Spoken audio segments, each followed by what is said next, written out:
An urban battleground. This will not be an easy fight, but it may be the final battle for Syria's largest city. Aleppo has been divided for years. The rebels are now trying to defend their territory from a wide-scale air and ground assault by government troops and their allies.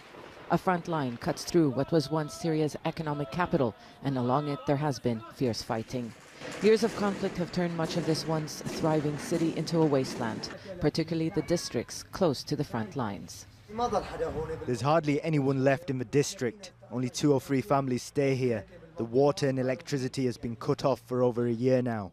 The ground offensive was launched from 4 main fronts. The opposition has lost ground in the northern part of its enclave as government troops and their allies try to push further south. They are also trying to advance from 2 positions in the west. And further south, there has been fighting near the Sheikh Said district. They are trying to advance there. They took ground, but we pushed them back, and they suffered casualties.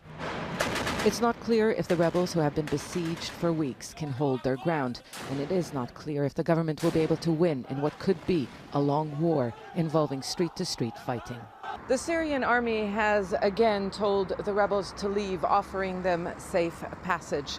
The government may be hoping the opposition surrenders, just like it did in other areas which were besieged, starved and bombed. A victory in Aleppo would undoubtedly give the government the upper hand on the ground and on the negotiating table, but it won't end the war. Rebels said they will advance towards the government-controlled city of Hama in the west. They haven't made much progress, but they are trying to relieve pressure on Aleppo. We are preparing rocket launches to hit the regime's military airport in Hama. This is retaliation for the regime attacks on the innocent civilians in besieged East Aleppo. We promise civilians there that we'll never abandon them.